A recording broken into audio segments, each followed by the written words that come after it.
accused number 3 is 6 feet under. So he has suffered enough.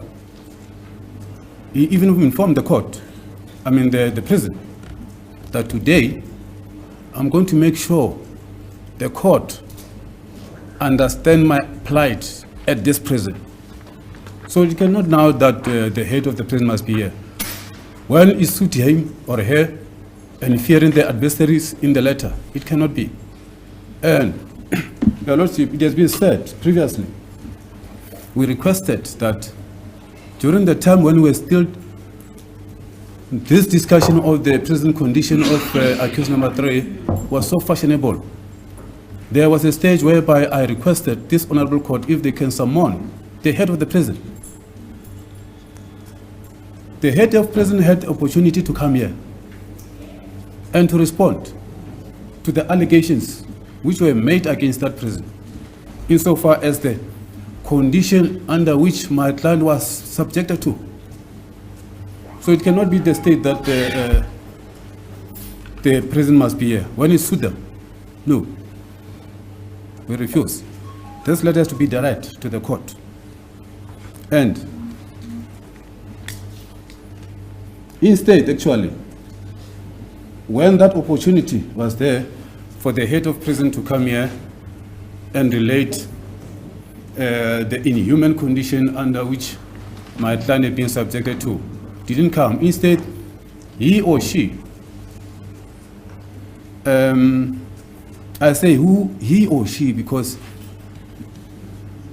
I've made to understand the situation of management in that prison, that there is no permanent head of the prison there. It's like a Hollywood, there are actors there.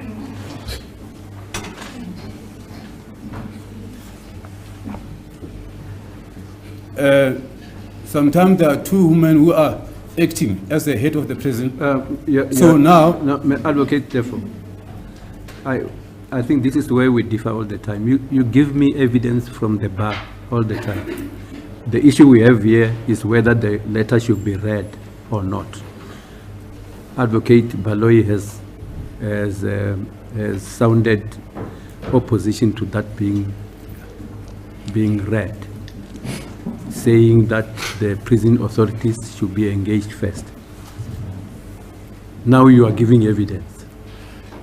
I don't know.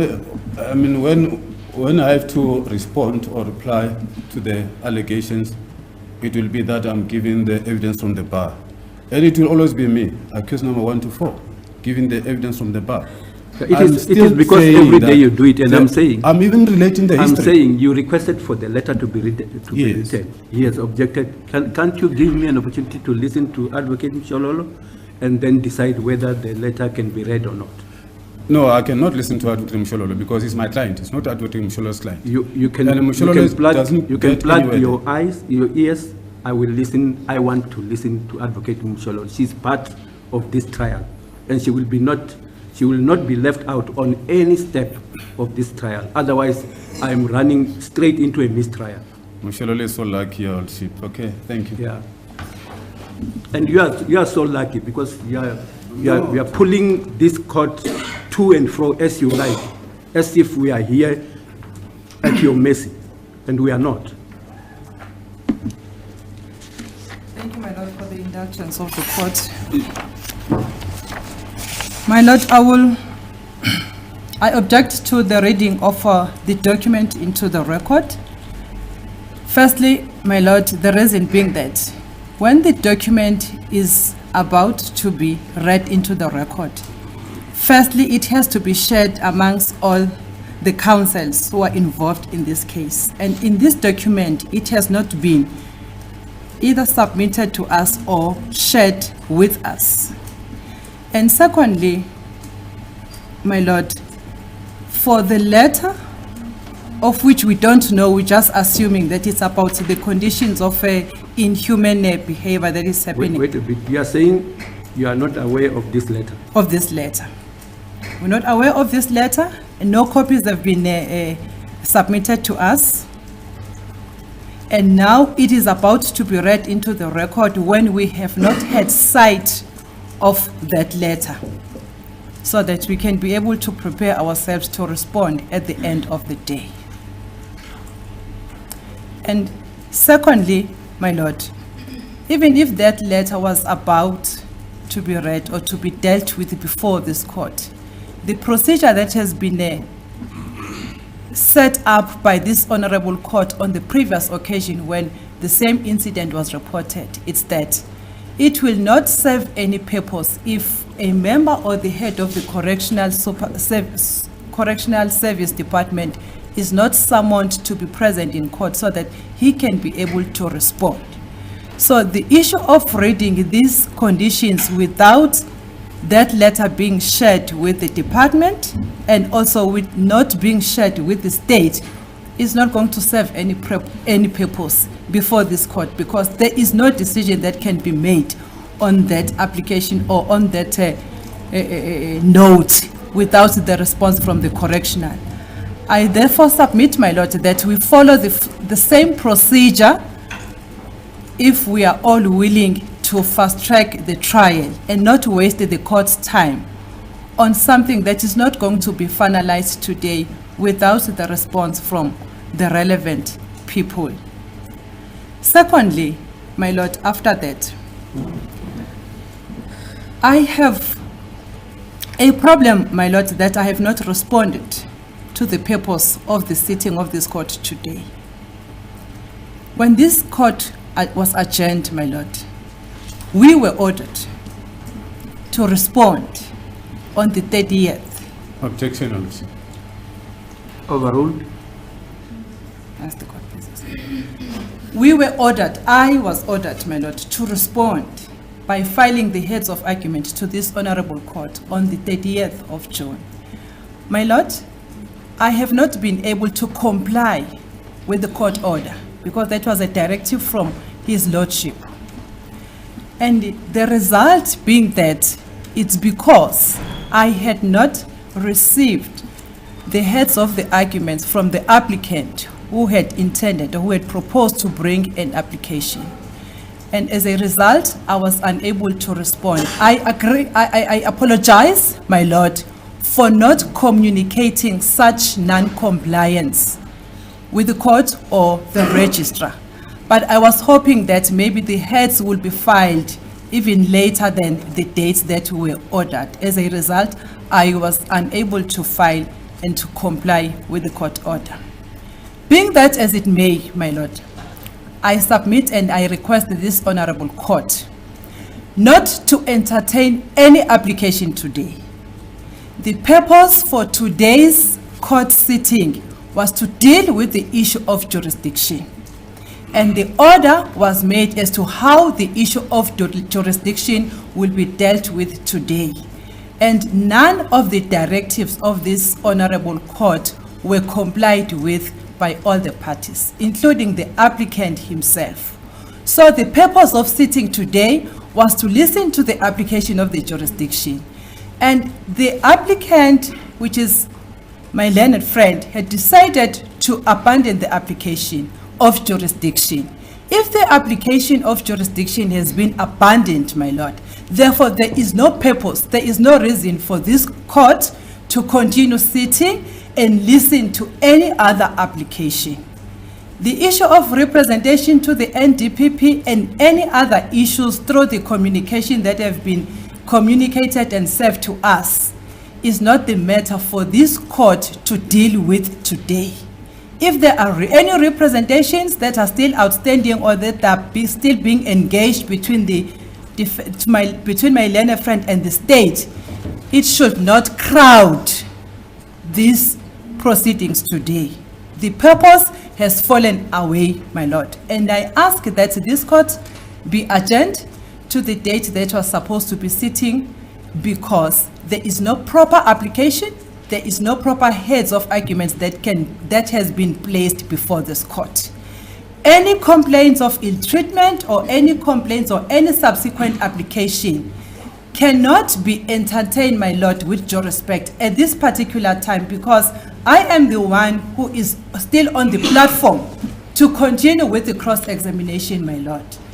And we had respected the court when this matter was adjourned, was given an opportunity in between before the next remand date for the purpose of entertaining the issue of jurisdiction. Now that the purpose of jurisdiction has fallen away, my Lord, I submit and I request that this court needs to be adjourned to the 4th of September so that we can be able to proceed with this matter. If we are going to entertain multiple applications that are coming in between whilst I'm on the floor, my Lord, I submit, my Lord, that that is not the correct and the proper procedure to be followed in a criminal trial.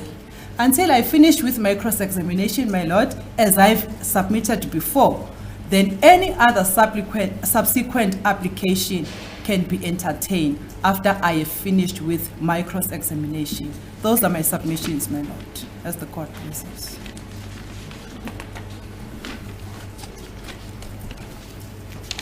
Yes, I think Advocate Mshololo, you started where I started this morning. Yes, ma'am. That we should lay the matter of heads to rest. And when Advocate Baloyi gave me an explanation about further communication, I thought it is something to which you are privy. But you did hear me say that we have to deal with the issue of heads that should have been here, and you had the explanation given by Advocate Teffo. Yes, that ma'am. after we painstakingly endured 2.5 days of time wasting, Yes, ma'am. until we insisted on heads, he went and abandoned that application. I have my own suspicion about why it was abandoned, but suspicions don't carry As the court pleases. at court. But then the issue of the letter, the reason why I was about to have it read was because I took it that Advocate Teffo, being an advocate, will not be forwarding anything to the court without getting his colleagues to be privy to the contents, because that is how it happens every day in every court in the Republic. As the court pleases, ma'am. Now I'm hearing from you. That's why I had to ask you again that you do not know what stands there. Yes, ma'am. That is the first issue. I agree with you that I have made a ruling that nothing shall carry before you are done with cross-examination. As the court pleases, ma'am. And that is the position I still have. Thank you, my Lord. But there's a point on which you and me differ. Yes, ma'am. And that is where it regards the well-being, if not the survival, of any of the accused.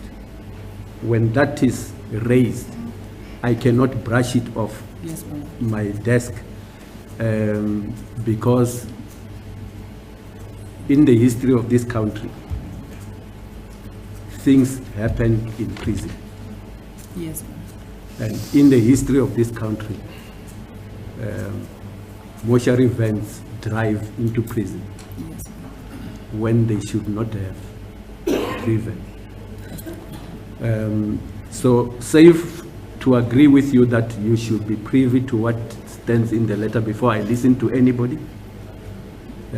I don't agree with you that we should not devote time, however little, however plenty, to hear the issue about the safety or the well-being. Well-being is even an understanding, the safety or even the survival of any of the accused in this case, whilst they are at any prison.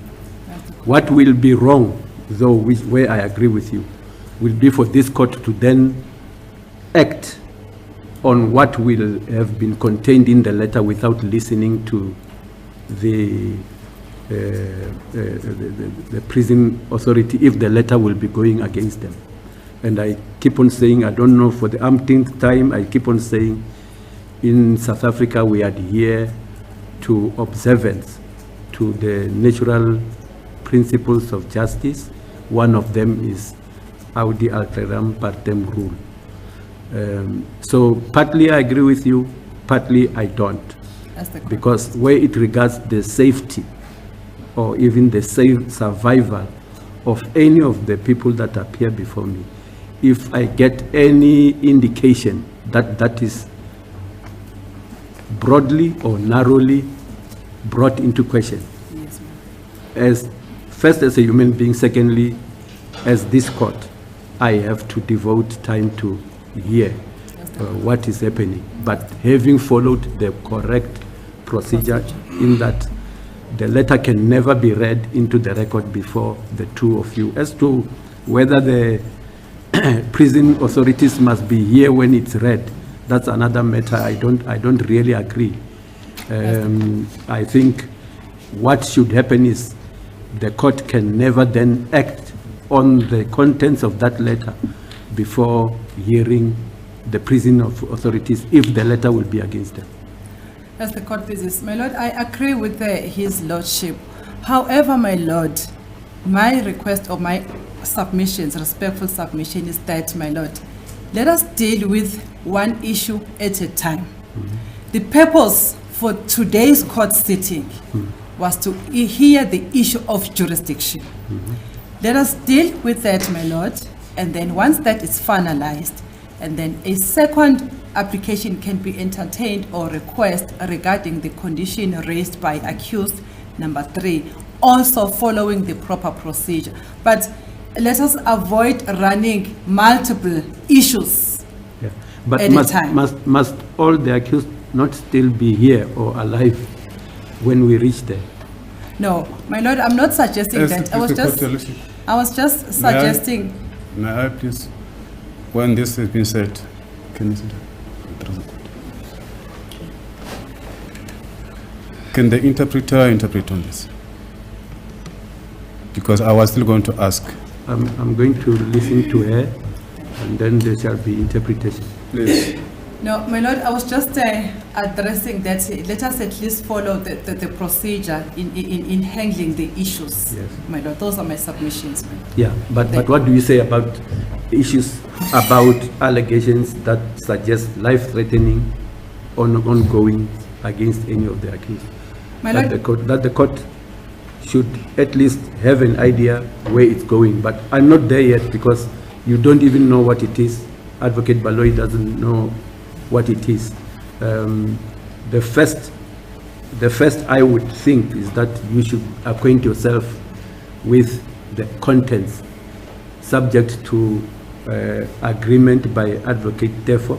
If he does not want any of you to look into the contents of that letter, then that letter doesn't fly before this court.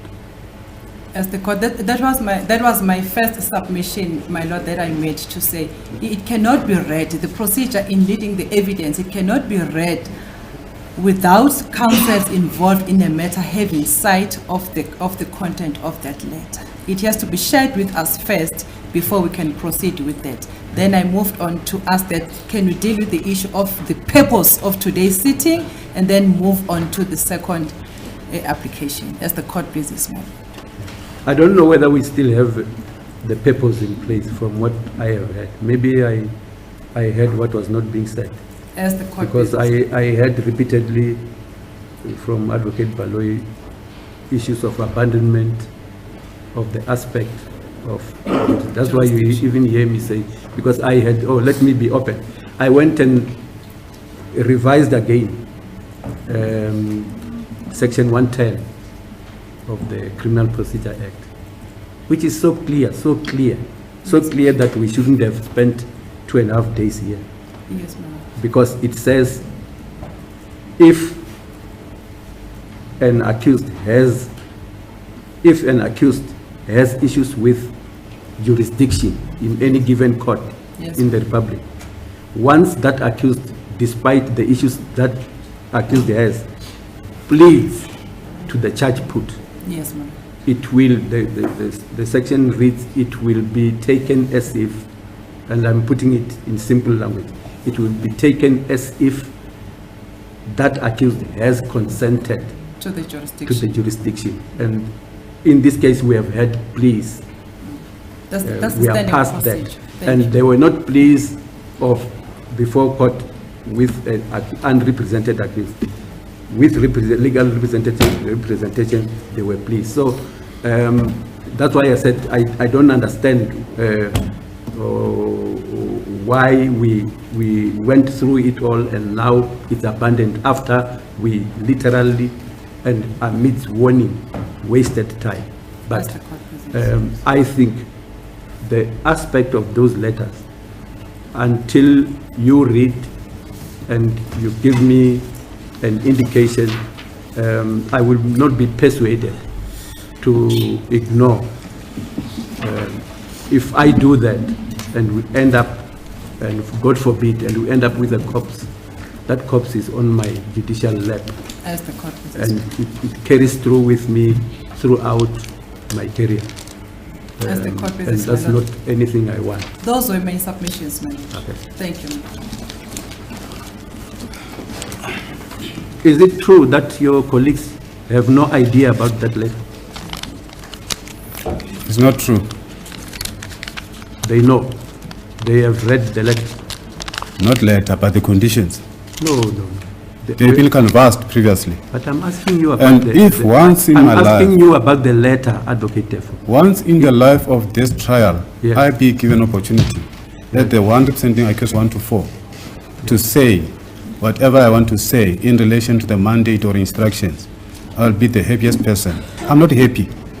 Yeah, but we're not talking about happiness here. Look at me, I'm not happy. About whether Advocate Baloyi... My displeasure represents my client. Can you allow me to finish what I say? I want to finish first. Yeah, like you always demand. All right, continue. I'm saying, once Advocate Baloyi and Advocate Msholo tell me that they are aware of the contents of the letter you want read into the record, which I was about to allow because I presumed, like any advocate would do, any attorney would do in a South African court, that they are privy to the contents. Is it true that they are not privy to the contents of the letter? When we talk about the letter specifically, yes. Yeah, then not the condition. Then it cannot be read. It cannot be read in this court because okay. Then it's a conversation between you and me, excluding them, and that's not how court processes run. Allow me to actually, I do not have appetite to reply to what Msholo said. I'm just replying to this because you're asking me the question. So, which procedure or which section of the Criminal Procedure Act, when this letter is talking about the conditions of my client, for which are known by this court, it has been canvassed previously, are known by the prison where he is, which section of the CPA or the procedure, it may not be in the CPA, that says Msholo has got the right, who's got her own client, as a defense. It's a defense of accused number 5. It's a defense counsel of accused number 5. Whatever affects accused number 5, that's the business of Msholo. So whatever affects the business of accused 1 and 4. It's not Msholo alone. Also, Baloyi said the same. Allow me to finish. No, you are referring me to, you want me to focus on Msholo. And I'm saying, when you address me, keep in mind that there are 2 people opposing the reading of the letter. Your Lordship, when Advocate Msholo was given that opportunity to say what she wanted to say, I was looking at my watch. Yes.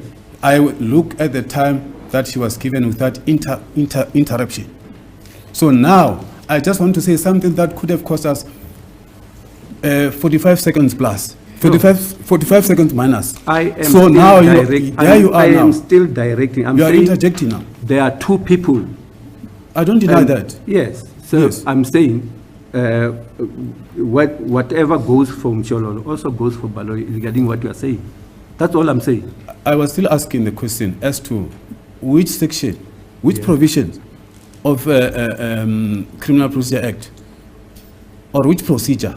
It may not be maybe in the Criminal Procedure Act that says, when my client, accused number 3, is complaining about the condition that has been already canvassed before, and today's got a letter, And he informed the prison that today I'm going to make sure that the court hear the conditions under which I'm subjected. And this is a letter he wrote. He took all the efforts to write this letter. So now when I requested this court to say, my client want the court to know his situation at the prison, and this may come through the interpreter, who will even interpret with his language.